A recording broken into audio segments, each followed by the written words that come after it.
Estoy disfrutando esta entrevista antes de que inicie porque definitivamente tiene mucho que aportar en el conocimiento de cómo la tecnología está revolucionando la salud. Es un dominicano criado aquí, aplatanado, ya hemos hablado un buen rato, pero al mismo tiempo encabeza una dinámica de innovación en la salud que propone ahora conversar esto tanto con los sectores públicos y privados del país. Fedor Vidal es un experto en tecnología y también en negocios de la salud. Él ha trabajado, y yo quiero decirlo porque es un buen referente que ustedes van a apreciar. Ha trabajado en el hospital más importante del mundo, en Baltimore, y todo eso ha sido una experiencia suficiente como para conocer cómo la tecnología puede ir transformando ese servicio. Así que, Fedor, muy buenos días. Gracias por la invitación y gracias por permitirme estar acá. Así es, cuando hablamos de negocios de la salud impactados por la tecnología, la gente quisiera comenzar entendiendo el ABC. Vamos a poner algunos ejemplos de cómo ahora la dinámica digital puede revolucionar lo que la gente busca, salud. Claro que sí.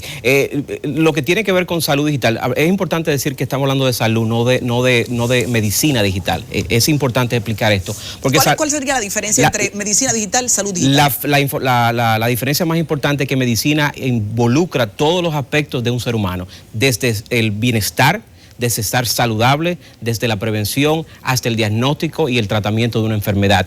No solamente de ese enfermo o ese paciente, ya no le queremos decir paciente por un sinnúmero de razones, porque ya es un consumidor que consume la tecnología y la salud. Pero eso también, ese mercado ha hecho muy fría la relación de salud, todo eso es... Todo tiene su pro y su contra, pero realmente ahora mismo hay una vocación hacia volverse más humano, pero utilizar la tecnología como una herramienta para eficientizar los procesos. Así que el tema de salud digital y medicina digital tiene esa gran diferencia, que está enfocado en el tratamiento del ser humano y la familia alrededor de ese ser humano. Salud digital, ¿cuáles son las principales vocaciones de cambio que ahora mismo hay en el mundo y cómo podríamos comenzar a presentar eso en un esquema dominicano? Claro, vamos a empezar con lo más básico, que es, por ejemplo, un sistema de récord electrónico, donde tú tienes toda tu información clínica de tú como individuo, no importa el centro médico donde te atiendas o el doctor que te atienda, esa información está digitalizada, está disponible 24/7 para el paciente y los doctores que van a atender a ese paciente. Eso es lo más básico en el tema de salud digital o digitalización.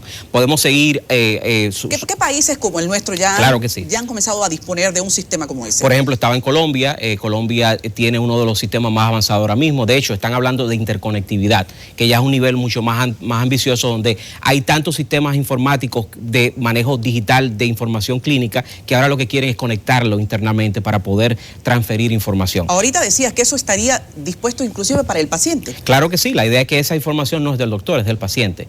Esa información es del paciente para que si él va a otro doctor no tenga que repetir la historia. El doctor pueda revisar su historia clínica, el doctor pudiera identificar todas las analíticas que se le hicieron. Lo más importante también, si seguimos en la escala, sería el tema de farmacovigilancia, el tema de interacción médica o interacción de medicamentos. Es algo importantísimo. Ahora mismo cuando recetamos una medicación, ese doctor quizá no tiene información de cuál otra medicación ha sido recetada por otro galeno y puede tener interacciones negativas. Estos sistemas ayudan que de una u otra forma los doctores puedan tener información sobre qué tipo de medicamentos pueden intervenir de forma negativa, que se llama farmacovigilancia.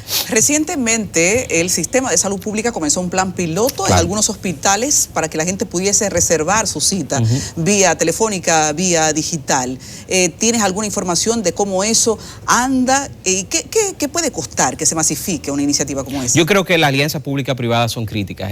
Como te estaba comentando, en países como Venezuela, como Colombia, el tema, por ejemplo, de Brasil, México, la única forma que esto se ha sido masificado es con una alianza pública-privada, donde el sector privado puede ser la punta de lanza y el sector público de una u otra forma pueda beneficiarse de esta transformación. La salud dominicana ha tenido un precio muy alto en los últimos años a nivel del paciente, porque hay muchas iniciativas que se sabe que pueden ser positivas, pero son estorbadas por una cúpula. Así que nos gustaría saber qué puede costar al sistema implementar cambios como esto, qué sectores enfrenta, porque todo eso es una viabilidad que choca de frente con muchos intereses. Yo creo que la tecnología es el normalizador más importante. Yo creo que antes de chocar, la tecnología puede de una otra forma traer voluntades a la mesa, poder sentarse, porque acuérdate que cuando estamos hablando de digitalización, estamos hablando de normalización de datos, estamos hablando de transparentización de procedimientos, estamos hablando de estructura de utilización de procedimientos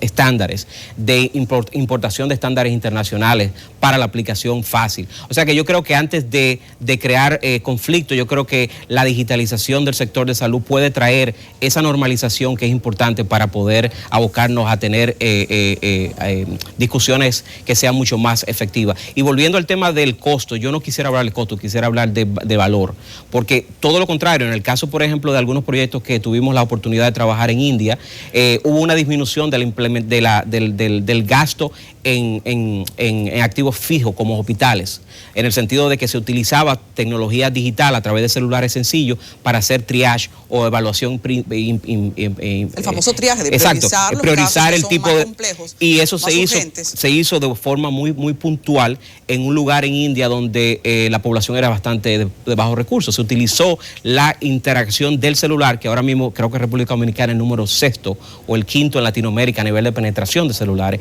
y se utilizó eso para poder identificar tendencias de data importantes para evitar tener que hacer costos, porque la salud dominicana y de Latinoamérica yo creo que es un tema es cara. Es cara porque no tiene una inversión interesante para poder digitalizar estos procesos. Fedor, es una preocupación para muchos el tema de que la digitalización desplace al médico.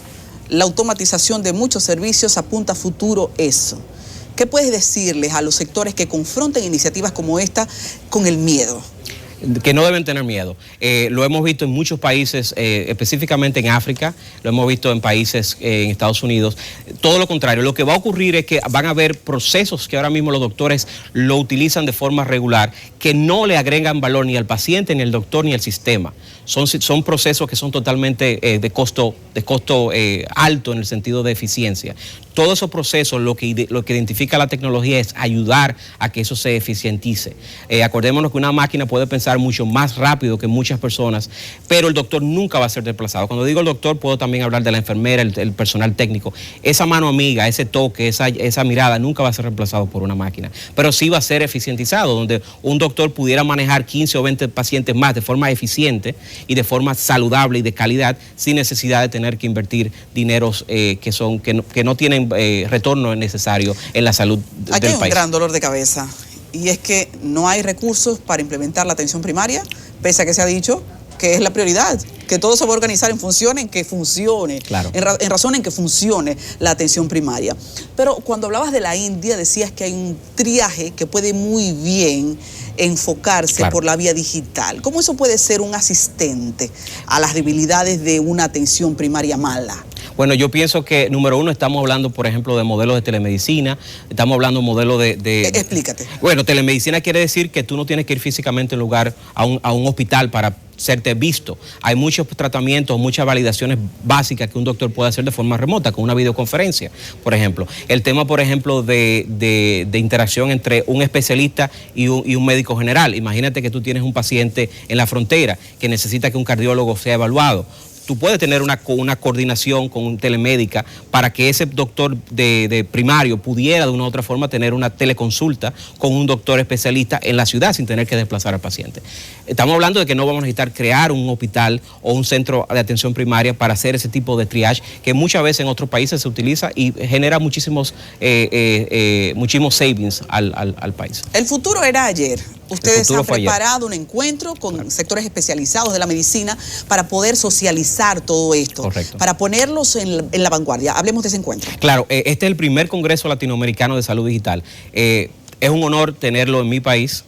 Primero porque no se ha hecho este tipo de congreso en la región, hay muy poco en la región. Creo que Brasil es uno de los que más avanzado está, pero Brasil está hablando de una economía totalmente diferente. Pero a nivel de Latinoamérica, de Centroamérica, de Sudamérica, es uno de los primeros, si no el primero en el país. Tenemos de 30 a 45 expositores locales e internacionales que vamos a socializar el tema sobre transformación digital en el sector de salud. ¿Qué tiempo le puede tomar a un país llevar esto a la práctica?